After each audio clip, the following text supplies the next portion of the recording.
Assalamualaikum warahmatullahi wabarakatuh.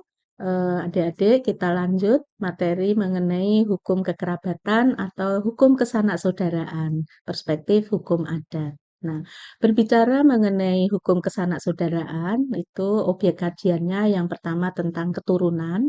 Terkait dengan keturunan di sini, kita akan berbicara mengenai hubungan anak dengan orang tua, hubungan anak dengan kerabat atau keluarga atau wangsa, tentang pemeliharaan anak yatim piatu, dan adopsi anak. Nah, berbicara mengenai keturunan, itu berbicara mengenai ada hubungan darah antara orang yang seorang dengan orang yang lainnya. Jadi di sini minimal ada dua orang atau lebih yang mempunyai hubungan darah yang merupakan keturunan yang seorang dari yang lainnya. Misalnya antara ayah dengan anak, anak dengan ayah. Nah, itu merupakan keturunan. Nah, berbicara mengenai keturunan, itu ada akibat-akibat di bidang kemasyarakatan. Yang pertama, hubungan hukum antara orang tua dengan anak-anaknya.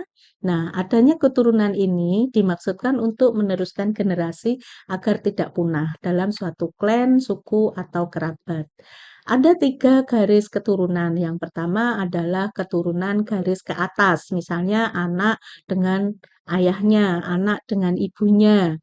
Nah, keturunan garis ke bawah, misalnya ayah dengan anaknya, anak dengan anaknya lagi. Nah, keturunan garis ke samping itu misalnya antar saudara kandung. Makna penting keturunan itu yang pertama dalam masalah perkawinan, baik menurut hukum adat maupun hukum Islam serta maupun hukum-hukum yang lainnya. Tentang keturunan ini penting di dalam perkawinan untuk menentukan larangan-larangan perkawinan.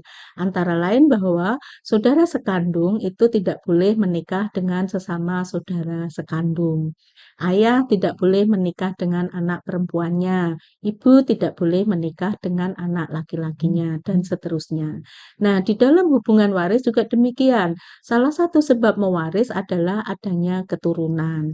Nah, tentang hubungan orang tua dengan anak di dalam pasal 45 dan pasal 46 Undang-Undang Nomor 1 Tahun 74 dikenal dengan istilah kewajiban alimentasi, yaitu kewajiban orang tua untuk mendidik dan memelihara anak-anaknya dengan baik sampai usia dewasa dan semampunya, serta kewajiban anak untuk memelihara dan menghormati kedua orang tuanya. Mengenai hubungan anak dan orang tua, di sini ada 5 jenis anak menurut hukum di Indonesia. Yang pertama adalah anak sah, yang kedua adalah anak angkat, yang ketiga adalah anak luar kawin, keempat anak sumbang dan anak zina, kelima anak asuh. Silakan kalian untuk melihat kriteria-kriteria anak sah, dilihat dari Undang-Undang Perkawinan, dari kompilasi hukum Islam maupun dari hukum adat. Demikian pula mengenai anak angkat, bagaimana menurut hukum adat serta bagaimana menurut hukum Islam. Anak luar kawin menurut KUH Perdata, menurut hukum adat, anak sumbang dan anak zina, bagaimana menurut hukum adat dan undang-undang perkawinan serta menurut hukum Islam. Nah, yang kelima tentang anak asuh di sini apakah dikenal di dalam hukum adat dan hukum Islam. Nanti saudara akan membandingkan. Mengenai perwalian dalam orang tua yang sudah meninggal dunia, bagaimana menurut hukum adat? Demikian pula mengenai pengangkatan anak. Silakan Anda bandingkan menurut Undang-Undang Nomor 1 Tahun 74, kompilasi hukum Islam, hukum adat, dan KUH Perdata. Demikian untuk materi hukum kekerabatan atau hukum keturunan. Silakan Anda mengerjakan perbandingan-perbandingan hukum tadi. Terima kasih. Assalamualaikum warahmatullahi wabarakatuh.